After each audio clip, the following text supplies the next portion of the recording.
umurimo w'Imana ntubera aha, ukomeye n'ubera higiriya hariya. Hanyuma ndamwanga mu kinyabufura. Abarokore hari ukuntu twangana mu kinyabufura, agahita gusiba muri telefone cyangwa akavuga ati azibane nibane, mbese ukabyorosha gutyo. Mara igihe ari ukomeze. Rimwe njya gusenga ahantu, Imana irambwira nagira ngo mbibutse ko mu isi tutaje gutembera, twaje gukora umurimo wadutu. Hari ikintu nahoze ntekereza kare, numva ndababaye. Uzi ko abantu benshi bafashe ubuzima bwabo babunganya n'inkunga Imana yabateye kugira ngo bakorere Imana neza. Reka mbivuge mu magambo yoroshe. Abana uzabyara, urugo uzubaka, amafaranga uzatunga, icubahiro uzagira, ubutunzi bwose ufite, nibigufasha kugira ngo wuzuze ico waremewe. Niba hari ikintu kitugora mu nzira y'agakiza ni discipline. Uryama sangapi, ubyuka sangapi? Ni gute ukoresha telefone yawe? Amasaha yawe y'umunsi uyakoresha gute? Hagi urashaka kuzura umwuka wera, ni ukuri ibintu bamwe. Ntabwo wakuzura umwuka ufite pornography muri telefone yawe, ni ukuri kose, ntabwo bishoboka. Ntabwo ngewe mba ku mbuga nyinshi. Iyo ushizeho umurongo wa Bibiliya nta n'uvuga ngo amen. Shiraho Kanyombya urebe. Na Sebu. Shiraho Urwenya urebe nimenya aho bavuye. Ntushobora kugarura icubahiro c'ubumana, ntushobora gukorera Imana neza utagira discipline. Ntabwo bibaho. Niba ushaka kuba umudisipure wa Yesu, ugomba kwadopta discipline ye. Abafilipi ibice 3 umurongo wa 14. N'urupapuro rwa 201. Haravuga ngo ndamaranira kugeraho dutanguranwa ngo mpabwe ingororano zo guhamagara kw'Imana muri Kristo Yesu kwavuye mu ijuru. Amen. Ndamaranira kugeraho dutanguranwa kugira ngo mpabwe ingororano zo guhamagara kwe. Topic bampaye iravuga ngo dukora umurimo w'Imana nk'abazawubazwa. Dukora umurimo w'Imana nk'abantu biteguye kuzahagarara tukawubazwa. Muri iri jambo iyo bivuze ngo ukora umurimo w'Imana nk'umuntu uzawubazwa, humvikana inshingano kandi umuntu azabazwa. Ariko mbere yuko mvuga inshingano, nagira ngo tubanze turebere hamwe umurimo w'Imana ni iki. Ndabizi neza ibyo ngiye kuvuga, abantu benshi bafite isura itariyo cyangwa se igisobanuro kitari cyo kubyitwa umurimo w'Imana. Abantu batuzaniye iyobokamana mu Rwanda batubwiye umurimo w'Imana nk'ukorerwa ku ruhimbi hano mu buryo bwo kuba pasiteri, umudiyakoni, umwarimu, umuririmbyi n'indi mirimo ijyanye no gutanga amafaranga n'ibindi bimeze bityo. Ariko Yesu yatanze igisubizo cya nyacyo ku bijyanye n'umurimo w'Imana. Baramubajije ngo umurimo w'Imana ni iki? Aravuga ngo umurimo w'Imana ni ukwizera uw'Imana yatumye ari we Yesu Kristo. Mu yandi magambo, umurimo w'Imana utangirira mu mutima wo kwa Desire mbere y'uko ugera ku ruhimbi. Umurimo w'Imana utangirira mu kuzana impinduka. Mbere y'uko ngera ku mpinduka, umurimo w'Imana utangirira mu kwizera Yesu. Dufite abantu benshi binjiye idini, abandi binjira itorero ariko batinjiye muri Yesu. Nta murimo wa Kristo wigeze uba mu mutima w'umuntu. Atarigeze agira agahinda gatera kwiyana kuticuzwa, ngo asobanukirwe ko ibihembo by'ibyaha ari urupfu. Atarigeze. Umva ikibazo kihari rero. Abantu benshi bavukiye muri Sunday school bakomerezaho, nta murimo w'umwuka wera mu mutima w'umuntu wo kumwemeza ko ari umunyabyaha. Abandi binjira mu matorero ya bene wabo, abandi binjira mu matorero kubera ko bagiye kurambagizamwe abakobwa, abandi bagiye gushakamwe abahungu, abandi ariho hantu bashobora kwiyumva neza. Umuntu umwe naramubajije kuki ugiye muri korale, arambwira ngo impamvu ngiye muri korale nshaka ahantu nzajya mbyara bakampemba. ngo hanyuma ngo nagira ngo ikirori ngo nkagira abantu tugisangira. Niyo mpamvu yo kujya muri korali, niwo muhamagaro. Hari abantu bamaze imyaka mu rusengero nta murimo wa Kristo urakorwa mu mitima yabo, hanyuma bakomerezaho kandi ntacyo bitwaye.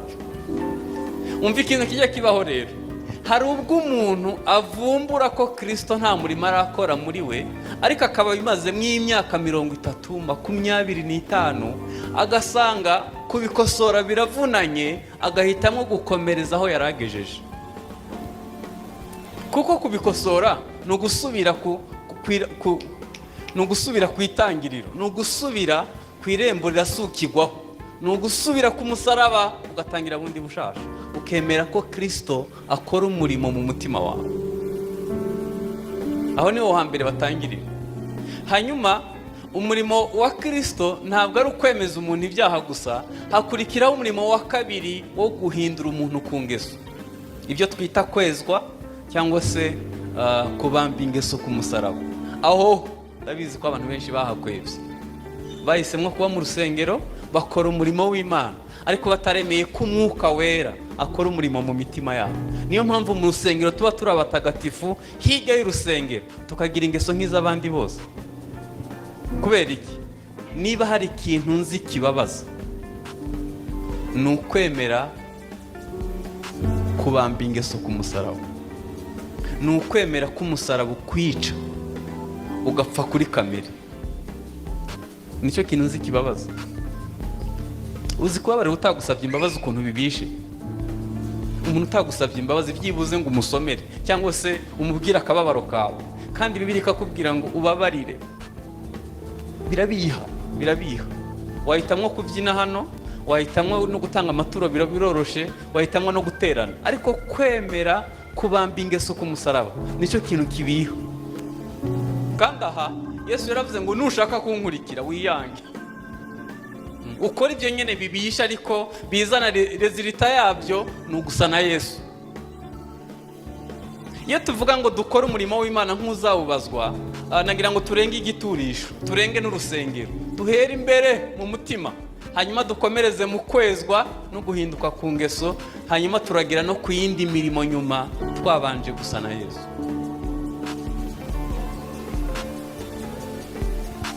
Uwo ni umurimo w'Imana. Maze imyaka 15 ndi umupasiteri, nakijwe mfite imyaka 10. Ku myaka 13 bantanzaho kimwe mu 10, ni mu kibacu njya kubana n'abamisiyoneri, n'ubu sindasubira mu rugo.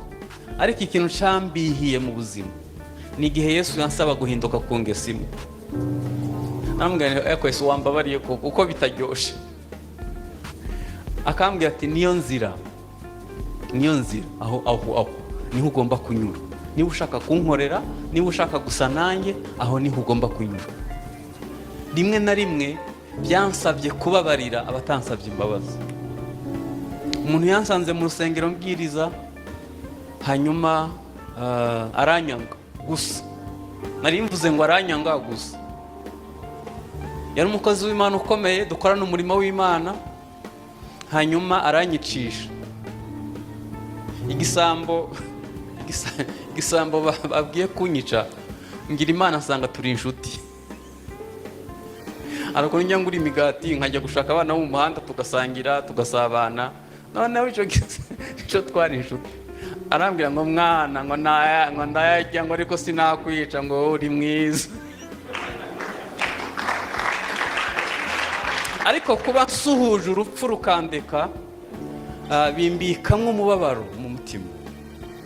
Ndashaka kubabwira umurimo w'Imana. Umurimo w'Imana ntubera aha, ukomeye n'ubera higiriya hariya. Hanyuma ndamwanga mu kinyabufura. Abarokore hari ukuntu twangana mu kinyabufura, agahita gusiba muri telefone cyangwa ati azibane nibane, mbese ukabyorosha gutyo. Mari igihe ari ukomeze.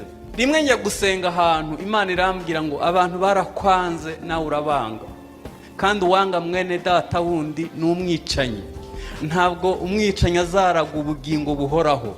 Nagira ngo mbibutse kwabo buzuye urusengero, kandi ribu ntizigera ibamenya, bene abo ntizigera ibamenya. Mpita mbwira Imana, umuntu yarampemukiye bingeza mu rupfu, none urambwira ngo ni njyewe mubi. Hanyuma Imana inyemeza nkunda umwuka wera. Haleluya. Umurimo w'umwuka wera ukwereka ububi bwawe uri Yesaya, ukavuga ati ndapfuye, mbonye Imana mfite iminwa yanduye, nabo tubana bose baranduye. Iyo ububyutse bwaje nta muntu uburana ngo avuge ngo urumva ngo bangendaho ngo oya. Umunsi wahuye n'umwuka wera azakwemeza ibyo ta wundi muntu wese yakwemeza. Utamfata umwanzuro ndamubabarira kuko mbonye ko ndi mubi.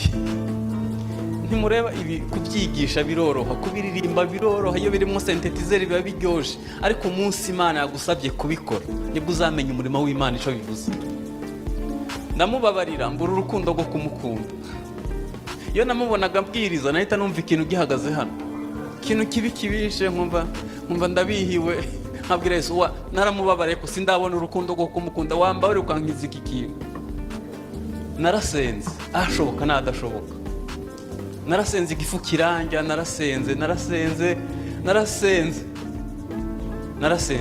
Hari igihe yarangiza kubwiriza nkahita nibuka ko nasuzanije n'urupfu, nkahita niruka nkamuhobera, nkumva kiracahagaze, nkumva kirimwo, nkumva ni kibi, nkavuga Yesu wambabarira ukantabara kuko. Finalement ndi mu masengesho nabonye marayika azanye ijage n'ikirahuri, ansukira amazi ndanywa bwa mbere, bwa kabiri, ubwa gatatu numva kivuyemo.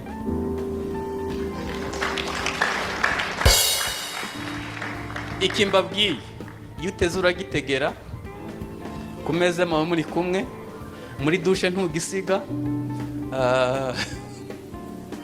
Mwaretse umwuka wera agakora umurimo mu mitima yacu koko, ko aribwo tuzatura neza twishimye, ko aribwo tuzasimba tumeze neza. Umwuka wera yabanje gukora akazi mu mitima yacu, ko aribwo tuzakora byinshi mu bwami bw'Imana twaretse umwuka wera agakora akazi muri twe. Yesu yaravuze ngo uwo mwuka naza azatsinda ab'isi, abemeza ibyaha, abigisha amateka no gukiranuka.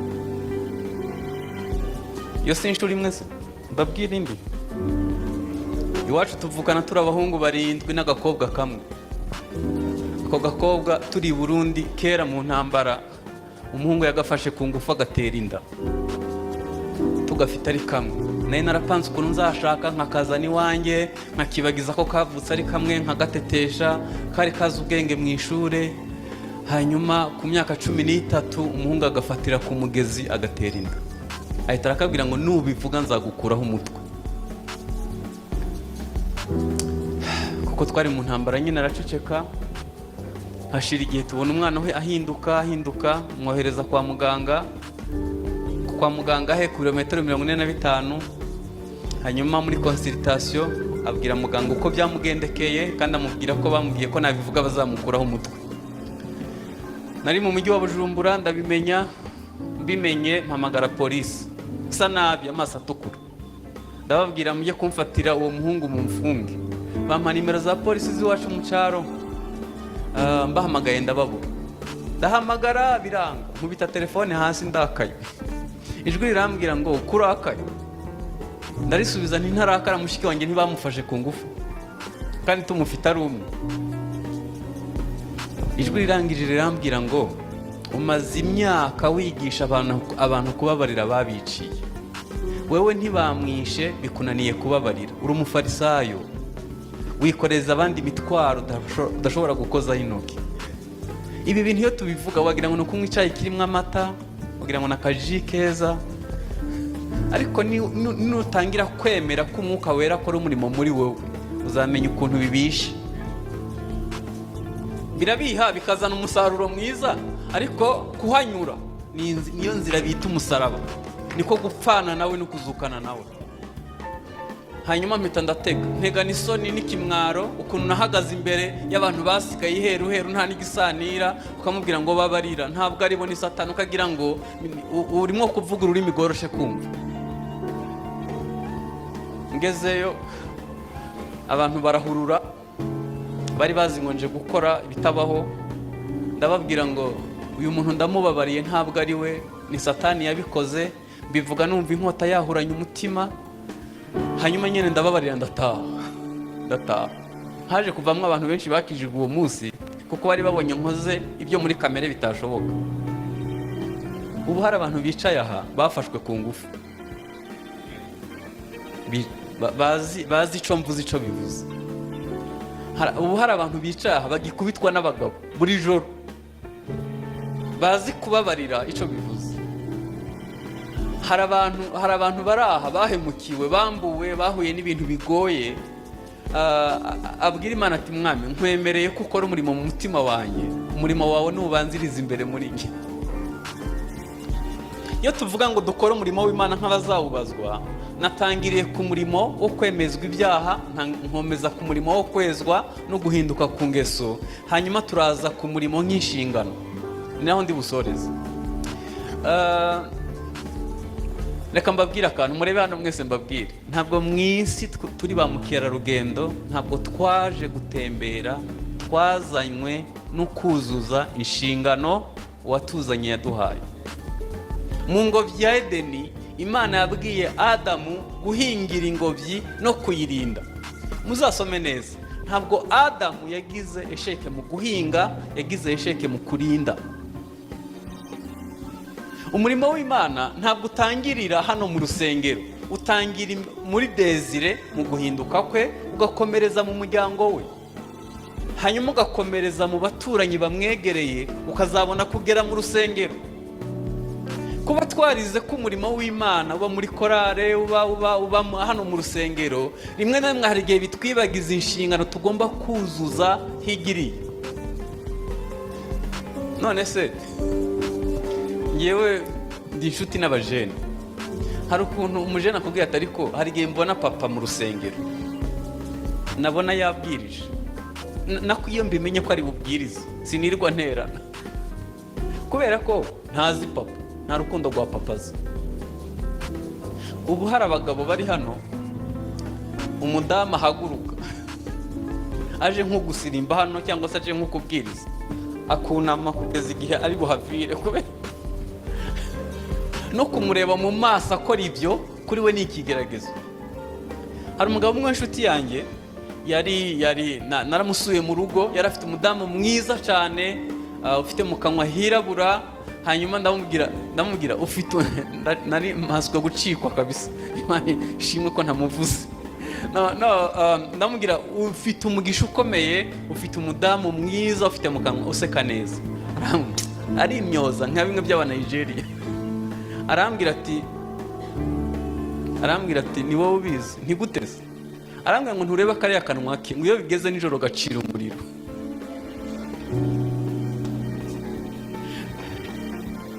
Ubu umudamu ntakwiye kureka umurimo w'umwuka we ugakomeza mu mutima we. Ni abakristo beza, ariko umugabo we arabizi ko umugore wiwe acira umuriro. Hari abagabo, hari abagore bari hano bazi neza ko abagabo babo umurimo w'Imana ukwiye kubanziriza mu mitima yabo. Murashaka ngo ndakomeze? Iyo Bibiliya ivuga ngo tukore umurimo w'Imana nk'abazawubazwa, dukwiye kubanza kwemera. Nicyo kibazo cyabayeho, niyo esheka amatorero ya gikristo yagize mu Rwanda, nuko twigishijwe umurimo w'Imana nk'uwo mu rusengero, ntitwigishwa umurimo w'Imana nk'ubanziriza mu mutima.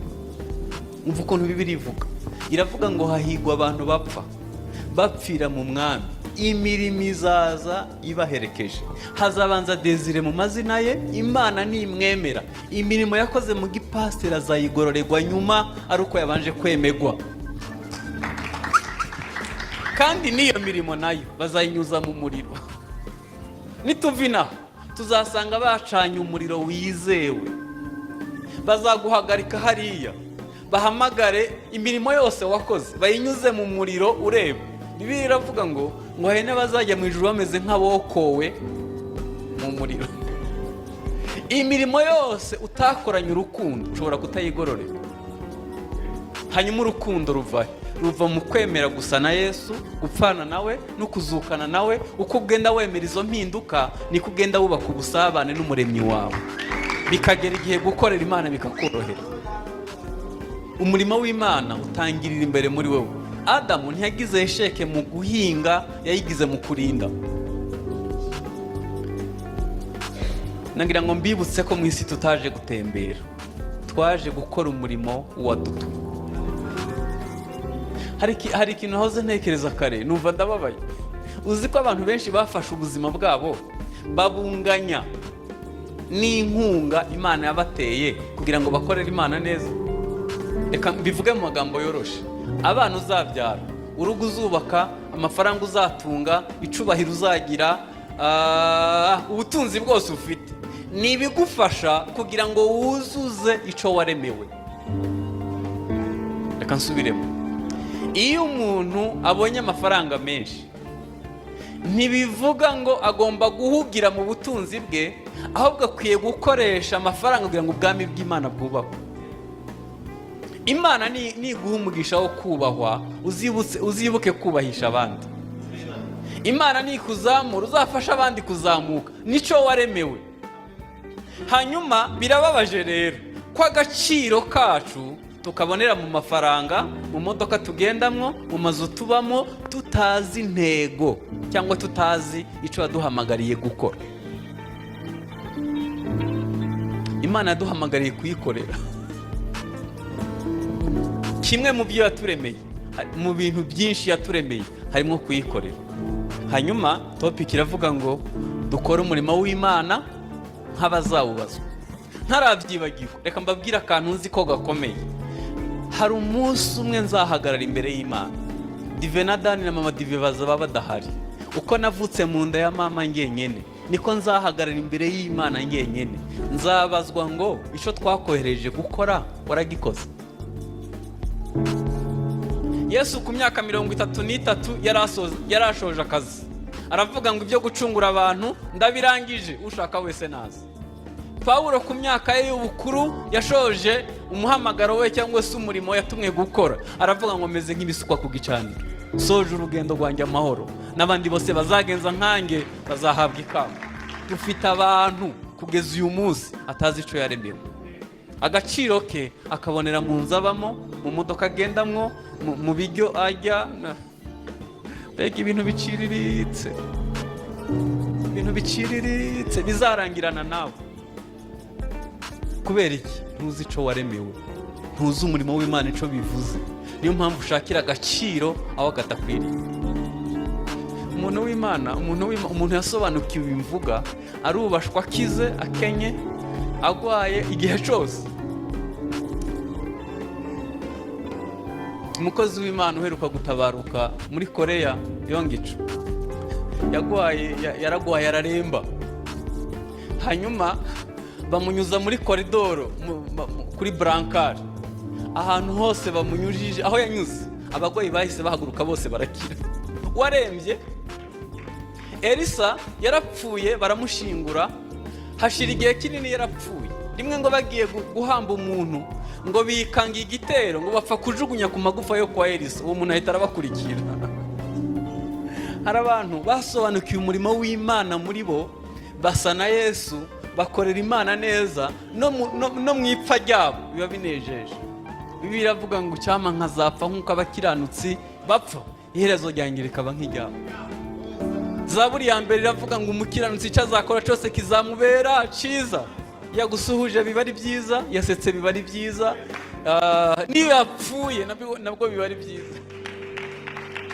Hari igihe duherekeza umuntu mu rusengero bakamuvugaho ibintu, avuga mwami ubu ngewe nimpfa byibuze nzabona ico bavuga. Ni ukuri kose dufite abantu mu rusengero yapfa tukabifundikanya, tukajya twibaza hajya yakoraga iki.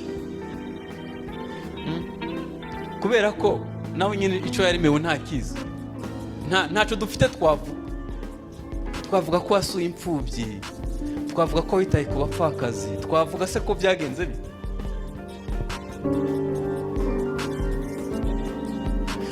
Nariho ndababwira ngo Adamu ntiyananiwe no guhinga, yananiwe no kurinda. Abahungu ba Aroni, Imana yabahaye inshingano irababwira ngo uyu muriro mbakirije muzawurinde. Mwibuke ko intego iravuga ngo dukore umurimo w'Imana nk'abazawubazwa. Bibiliya iravuga ngo abo bahungu bararangara, umuriro w'Imana uwo yakije urabazimana, ngo bahita bajya mu baturanyi kurahura. Musubiremo ngo kurahura. Bajya kuzana umurahurano, bakiri mu nzira bawuzana, uw'Imana uhita uramanuka, kuko Imana ntikunda abayivangira. Itorero ryubatswe kuri Kristo, ntiryubatswe ku muntu, n'amarembo y'ikuzimu ntazarishobora. Umuriro w'Imana uramanuka urabatwika, barapfa, bapfana n'uwo bavuye kurahura. Aroni agize ngo aririre abahungu be, Imana amuga ati sinkubona urira, ntakwicana nabo. Naravuze ngo kwera kwanjye kuzagaragarira mu banyegera. Nta kiriyo cyabaye, nta cyabaye. Hari gende bakavuyo kaba mu matorero, nkareba ibintu bihaba, nkabareba. Bana umuntu wese ararahura akazana. Umuntu wese arazana umurahurano, kandi yari umukire biba byoroshe, uwe ufatwa cyane. Ariko nkajya nibaza, hajya uw'Imana yakirije urashahari? Reka mbabwize ukuri, mbabere umunyakuri. Pawulo aramutse agarutse akareba ibyo yasize avuze n'ibyo tuvuga uyu munsi abapasiteri, ntekereza ko yarira. Turamutse tugaruye itorero rya mbere ry'intumwa tukareba uko ryakoraga, uwabagarura bo mu itorero rya mbere basanga ari bivuge gute. Hano harimo abantu bakuru, Imana ishimwe. Abantu bariye inkoko za kera z'ubu niko zimeze, amata mwamwe ya kera y'ubu niko ameze. Hanyuma se ibigori mwariye iby'ubu niko bimeze. Ni kantite ariko nta karite. Kandi ngewe amareta yo mu isi ndayumva. Abaturage babaye benshi ku isi, utabatuburiye ntabwo babaho. Ubaha ibitaryoshye cyane ariko ntibapfe. Hako bicwa n'inzara bagira ibitaryoshye cyane. No mu rusengero byabaye kantite, turimo kugenda dutakaza karite. Turimo kuzana umurahurano,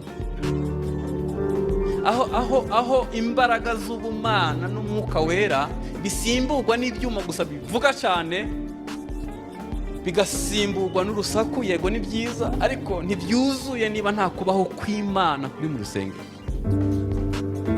Bavuye mu bunyage bw'imyaka 70, bubatse urusengero rwiza ruruta ubwo rwari ruhari imbere.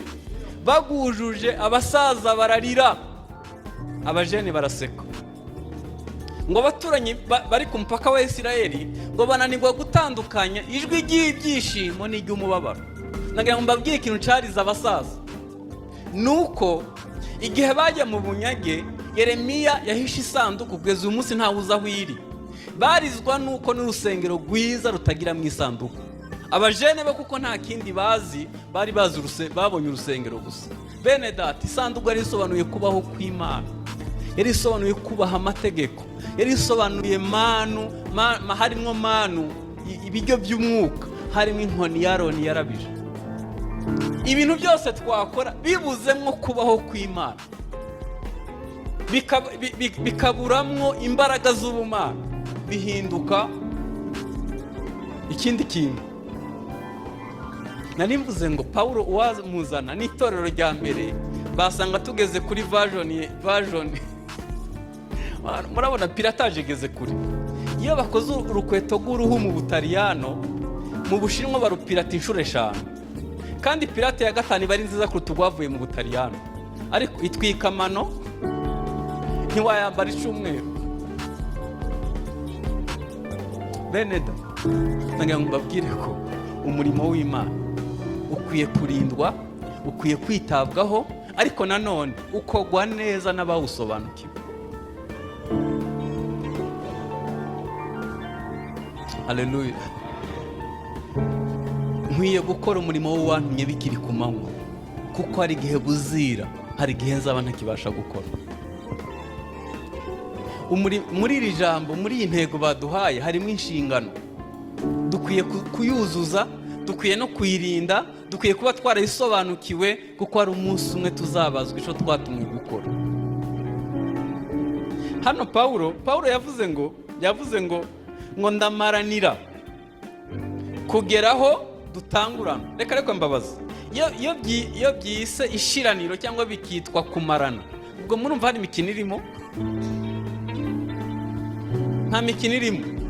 Ni ukugwana n'isi na Satani n'umubiri wambaye, ukuzuza umuhamagaro w'Imana ku buzima bwawe. Ntabwo wakorera Imana wikunda, ntabwo wakorera Imana agaciro kawe ukabona mu butunzi bwawe. Oya, ntabwo byashoboka. Bisaba kumarana. Ndamarana.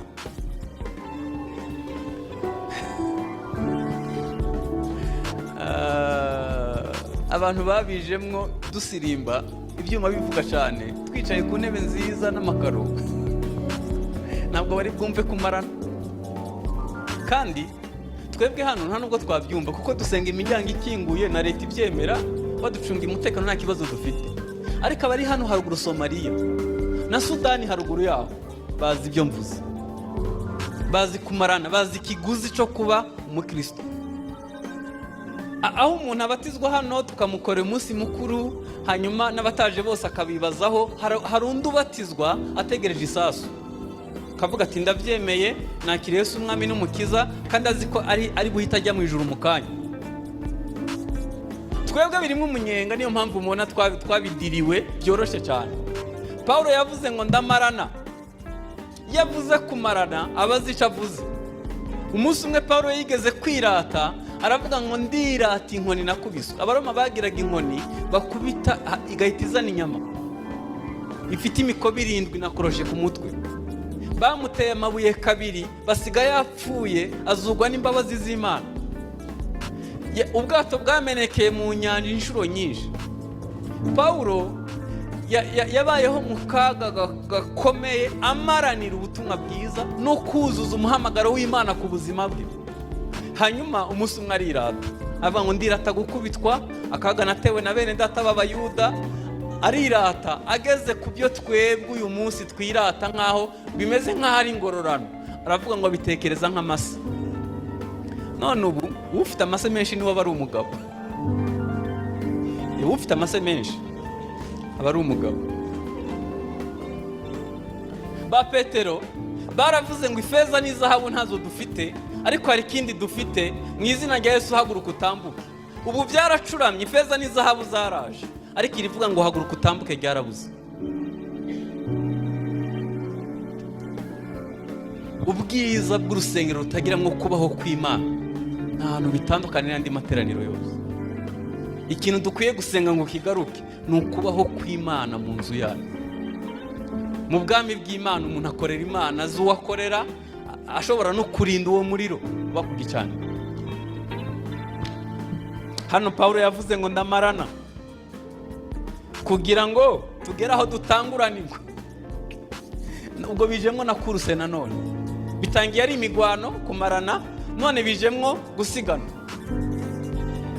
Nta muntu n'umwe ajya gusiganwa atiyandikishije. Nubwo waba uwa mbere ntaho wanditswe, nta waguhemba. Kwiyandikisha ntibihagije, hakurikiraho kwitoza. Ukitoza, kandi kwitoza ntushobora kwitoza neza udafite disipline. Ugomba gukora ku masaha agenywe, ugakora mu buryo bukurikiranye, kandi niba ari ikintu cyananiye abarokore benshi ni disipline. Ijambo rivuga umukristo rigaruka muri Bibiliya inshuro 3 gusa mu byakozwe n'intumwa. Ijambo rivuga umudisipure, umwigishwa, rigaruka inshuro 250.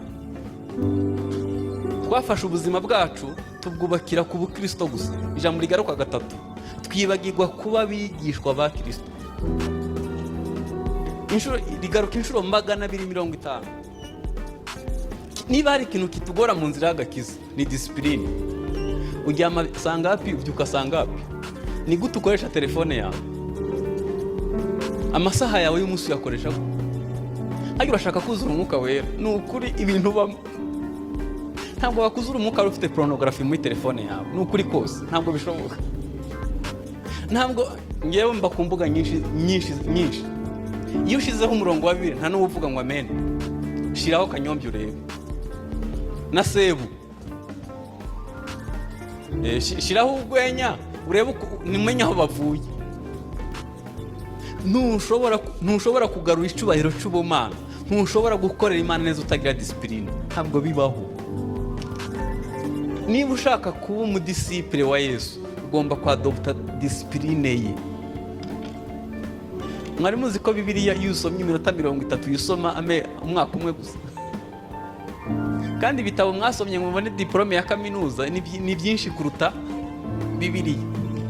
Ijambo rigize ubuzima bwawe ushobora kutariha agaciro. Beneda, nkwiye gukora umurimo w'uwantumye bikiri ku manywa. Paulo hano yatangiye avuga ngo aramarana n'imigwano, hanyuma akomeza kugusigana. Nari mvuze ngo gusiganwa no kwiyandikisha, hanyuma warangiza kwiyandikisha ugakurikizaho iki? Kwitoza. Hanyuma kwitoza bisaba disipurine, hanyuma ikindi bisaba umutoza. Nta muntu witoza wenyine. Bariza umuntu mwicanye ngo pasiteri wawe ninde? Pasiteri wawe ninde? Pasiteri w'umuntu ni umuntu waturira iyo wagize intege. Ni umuntu wagisha inama igihe ukeneye inama. Ni umuntu yagendana nawe urugendo rwo guhinduka ku ngeso imyaka yose ruzagufata. Pasiteri wawe ni umuntu waturira ukaba uzi ko bihambye mu mva bitazagaruka. Pasiteri wawe ni umuntu ugufitiye umwanya wamushaka ukamubona. Hajya pasiteri wawe ni abakristo benshi biyicaranye ibyaha mu rusengero babuze aho baturira. Ntiwakwatura ko wacinye mu mugabo wawe wasenyuka, wahisemwo kubibana. Icyaha nikimagwa n'iminsi kikugwaho n'amaraso ya Yesu. Ntiwakwatura ko wacinye mu mugore wawe wasenyuka, wahisemwo kubibana. Amaturo menshi watuye ntakuraho icyaha kikugwaho n'amaraso ya Yesu. Wakuyemo inda uraceceka, ntawe ubizi yego, ariko umutima wawe ni umuhamya ubuzima ubaho. Umutima ntujya ruswa. Umutima ntujya ruswa. Ntabwo wamarana hanyuma ngo usiganwe udafite umutoza. Hirya yo gutozwa hakurikiraho kwambara imyenda yabugenewe. Ngo ndavuga umunsi w'irushanwa. Ntabwo abakristo babaho ubuzima bwose babonye. Hanyuma ikindi gikurikiyeho ni ukunyura ahategetswe. Ntabwo wakora shortcut, ntabwo bibaho. Reka mbabwize ukuri, turi mu gihe cya digital, ibintu byinshi no gukandaho bikikora, ariko mu bwami bw'Imana ntibakandaho. Iyo bisaba gusenga no gupfuka mu gasenga, iyo bisaba kubabarira no kubabarira, iyo bivuga gutanga no gutanga nyene. Icyo bisaba cyose ntabwo baciye bugufi. Abantu benshi bagiye bahimba izindi nzira ngo zabagezayo. Hanyuma muzikino bashaka kutwemeza nuko buri wese afite uburyo bwe bwo kugera ku Mana. Ibyo mvuze ntabwo mwabyumva, ariko ngewe nzico mvuze. Isi ikibazo dufitanye ni kimwe. Iyo uvuze ngo Yesu niwe nzira n'ukuri n'ubugingo muhita mubipfa. Iyo uvuze ko nta rindi zina twahawe munsi y'izuba ryo gukirizwamo usibye izina rya Yesu, isi irakwanga. Ariko uvuze ko Yesu ari Imana muri nyinshi, ntaco mupfa. Mbabwiza ukuri, kugeza ku mwuka wanjye wa nyuma nzahumeka, nzaba nshemera ko nta rindi zina twahawe. Nzaba nshemera ko nta handi agakiza kabonegwa usibye muri Yesu Kristo. Tugomba guca mu nzira yatobowe n'imwe gusa, ni Yesu Kristo umwana w'Imana. Dufite abahanzi asigaye ahimba indirimbo agahera kuva itangira kugeza isoje nta zina Yesu ririmo. Izo ndirimbo ndabizi ko bazitegetswe na Illuminati, kandi babaha amafaranga menshi kugira ngo izina rya Yesu ryibagirane. Barimo gutanga amafaranga muri societe, mu masosiyete biblique, barundamwa amamiliyoni kugira ngo baborohereze. Ariko niwe nzira, niwe kuri, niwe bugingo. Nta ujya kwa Data atamujyanye. Nta rindi zina rikiza abadayimoni, rihumura impumyi, rigirukana usibye izina rya Yesu ryonyine. umurimo w'Imana, barimo kugenda babidiriwa babyorosha ku buryo byorohera buri wese mu buryo bwe. Niko Pawulo yavuze hano. Hanyuma abantu babikoze neza, abantu bamaranye neza, bagasiganwa neza, Bibiliya iravuga ngo babikiwe ingororano zo guhamagara kwe. Mbabwira ko ibintu duhamagarira ntabwo ari ibihuha, ntabwo ari ibihuha. Mperwa gutekereza akantu numva kagiye kumvangira ndakareka, kari gateye gutya. Muribuka ko isi ibintu byose tureba yabiremesheje ijambo, siko mubizi namwe. Yaravuze ngo nihabeho. Abakoresha internet muzajye mujya kuri Google musacinge, muzasanga habaho ibibaya byiza, indabyo nziza, imigezi myiza. Ku isi hari ahantu heza, ahantu heza ku isi pe, heza wicara gusa ukaruhuka. Ibyo bintu byose yabiremesheje ijambo. Hanyuma nyuma yo gucungura itorero yaravuze ngo sinzongera kurya, sinzongera kunywa kugeza igihe nzabonera umugeni. Mu yandi magambo, amaze imyaka 2000 akora ku manywa na nijoro yitegura umugeni. Umva akantu kamvangiye rero. Niba ibyo yaremesheje ijambo ari byiza nk'uko tureba, ibyo akoresheje amaboko imyaka 2000 bisa bite? Ni iby'ijisho ritigeze kubona, ni iby'ugutwi kutigeze kumva, ni iby'Imana yabikiye abayikunda. Abamarayika barabirunguruka ngo bakifuza nabo kuba abantu ngo baze kubikorera, ntibafite ayo mahirwe, bafite ayo mahirwe. Twebwe nubwo tuba bari naha, tubikiwe umurage utabora, tubikiwe umurage udasa n'uw'isi, udasa n'uw'isi. Mu misiyoneri umwe ngo yatasha avuye muri misiyo mu kubwiriza, agira amahirwe yo gutahana na perezida wa Amerika mu ndege imwe. Hanyuma ngo asanga ku kibuga huzuye abantu benshi baje kwakira perezida wabo n'amadarapo n'ibintu byose. Uwabura umwakira arangije arababara, avuga ati koko abandi dore uko bakirira. Umukara ngo ahita aza mu gutwara amubwira ngo uriya nuko yarageze iwabo, nawe nugera iwanyu ijuru ryose rizakuririmbira, bazavuga ngo mureke atambuka aranesheje. Imibabaro y'akanya ka none ntikwiye kugereranywa n'ubwiza tuzahishurirwa. Dukwiye gukorera Imana tukiri inaha, tukabikorera nk'abazabirago. Hari ingororano zo guhamagara ko, hari ingororano zo guhamagara ko. Mu isi turi n'umubabaro yego, ariko hari umunsi umwe ijuru rizatwubaha. Hari umunsi umwe Yesu azavuga ati wagize neza kuya. Tuzaba mu gitaramo c'imihigo, nta nubwo bizaba byihuta, bizamara imyaka 3 n'igice. Avuga ngo aba nibo bagumanye nanjye, bihangana nanjye mu byo nageragejwe byose, none data ubaha ubwami. Umunsi umwe twagiye kubwiriza i Burundi mu gihe c'abacengezi bikimeze nabi.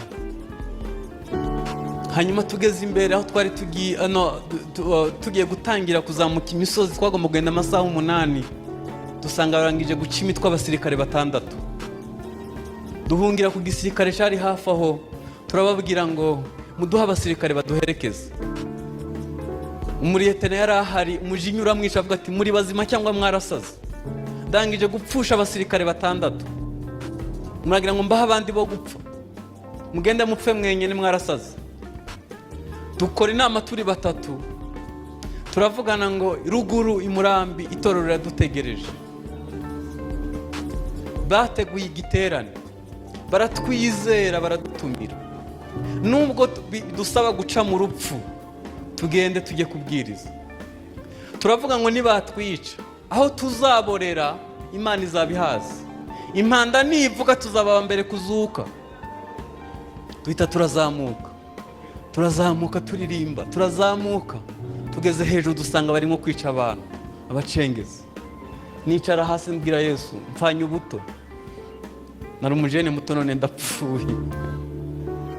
Ijwi rirambwira ngo humura.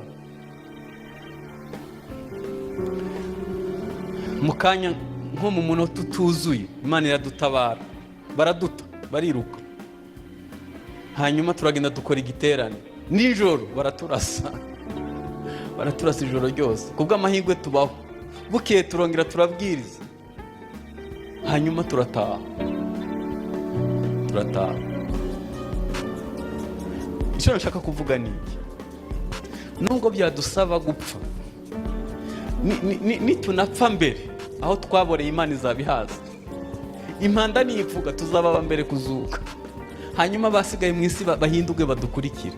Hari ingororano zo guhamagara. Mba mbabwiza ukuri, ibi bintu nubwo byansaba gupfa, ndabizi, nubwo byansaba gupfa sinzabireka, kuko hari ikintu cyiza akorera abantu be. No mu mubabaro guha amahoro, ukabikora wumva wishimye, kumva wagombaga kubikora. Rimwe bamfatiye mu Buhindi, bantwara kunyica, bamfungira ahantu habi mu mwijima habi. Hanyuma leta yacu n'abayobozi beza bakora ibishoboka byose ndagaruka, ariko ubu wampaviza nasubirayo. N'umunsi nzapfa nishimye, nyambwira Imana ngo kugeza ku mwuka wanjye wa nyuma nzahumeka hazagira undi muntu uzana kuri Yesu. Byibuze nzarokora umuntu ku mwuka wanjye wa nyuma, kuko umuntu atera akanyuma hazagira umuntu ugakiza.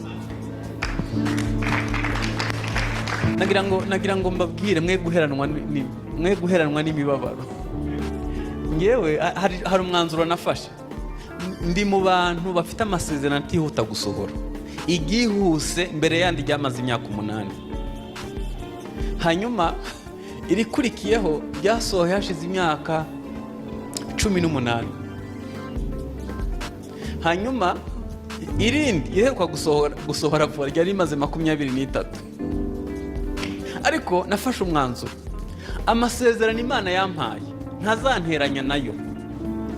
Ibyo atarakora bizansanga mu nzira ngenda. Icyo yakoze mu buzima bwanjye cyo kumpa agakiza kirahagije, nubwo nta kindi cyakurikiraho. Hanyuma nashima kunshigikira muri uru rugendo, ibyo azampa byose nzabimushimira. Ariko nta kizambuza gukora icyo nahamagara, kuko ndabizi ko ari umunsi nzahagarara imbere y'Imana mpabwa ingororano zo guhamagara. Hari umunsi umwe azangororera, ndabizi neza. Nigeze kurota neza umunsi umwe, nuko narose nyene nukurota ubyuka ushonje.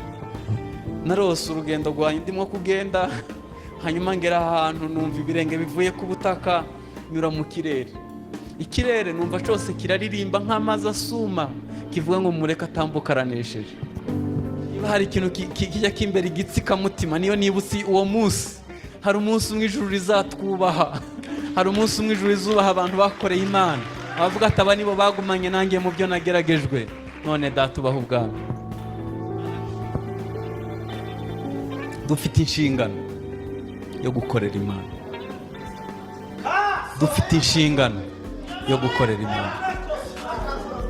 Kimwe mu byo yaturemeye ni ukumukorera. Buriya amafaranga yaguhaye yagira ngo ukore byinshi. Nagutiza imbaraga z'umubiri ukabyuka ukumva biremera, abagira ngo ukomeze umukorere. Hanyuma umunsi umwe urugendo rwawe ruzarangira. Ikibazo aguhamagaye umunsi, wavuga ko wakoze. Ntidufite amahitamo, twese hari umunsi umwe tuzahagarara imbere y'Imana. Uwo munsi tuzabazwa inshingano. Wasobanukiwe umurimo w'Imana, wemeye umurimo w'Umwuka Wera mu mutima wawe, wemeye umurimo wo guhinduka ku ngeso, hanyuma umurimo Imana iguhamagarira gukora uwukora gute? Ubuswa buri hirya y'ubuswa ni ugufata iby'Imana yaguhaye ngo ukoreshe, ukabifata ukabirunda inaha. Kandi isi itanga akazi ariko nta nyungu. Ni ukuri kose, isi itanga akazi ariko nta nyungu. Hano imyaka tuhamara imyinshi ni 80, 90, 100. Hanyuma aho tuzajya kuba naho iteka ryose. Aho kubitsa byinshi, aho uzatura iteka ryose, ukabirunda ahantu uzamara igihe gito. Muri 72 numvise ahagakuru numvise vuba nako umurundi yahungiye Tanzania 72, agezeyo aracuruza abo mukire. yubaka ama etaje, agura ama minibisi menshi. Noneho Tanzania bamugirira ishari. Yari yararongoye umutanzaniyakazi yihindura umutanzaniya. Uzi ikintu cyabaye? Kubera ishari baje kuvumbura ko ari umurundi, babonye ikintu cyo gushingiraho. Baramuhamagara mu gitondo, bamwambika minote, baramubwira ngo umutungo wawe ni mali ya Tanzania, n'abana wabyaye ni mali ya Tanzania, n'umugore wawe ni mali ya Tanzania, ibyo utunze byose ni mali ya Tanzania. Bamwambutse umupaka yambaye ipantaro n'ishati, baravuga ngo uko waje niko usubiyeyo. Beneda, uko twaje niko tuzahava. Ibyo waruhiye byose ni imari y'isi, ahubwo ukwiye kwibaza ngo ni yihe nyungu y'Imana mu by'Imana yampaye.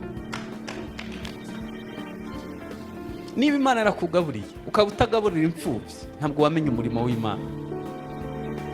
Niba Imana yaraguhaye imodoka ugendamwo wenyine wazamuye ibirahuri wumva umuziki ngo uri boss, ari ikintu ukwiye gusobanukirwa, ni umurimo w'Imana. Niba Imana yaraguhaye amafaranga ukayajya wenyine ukumva urakomeye, ntabwo wigeze usobanukirwa umurimo w'Imana. Reka mbabwize ukuri, nta na kimwe twabuze gusobanukirwa gusa icyo yaturemeye. Umurimo w'Imana uduha inshingano, umuhamagaro, dukwiye kuwukora neza nk'abazawubazwa. Nababwiye ko nakijwe mfite imyaka 10, ku myaka 13 bantangaho kimwe mu 10. Ubusore bwanjye bwose narabutanze mu bwami bw'Imana. Nkunda madamu ngumfuye ntabwo nta gihombo numva mfite. Iminsi nsigaranye ni imyongerano, numva ntacyo nicuza. Nakoze ibyo nagombaga gukora. Hari abandi igihe cyabo cyose bagipfusha ubusa. Twunamisha amaso dusenge, nasoje.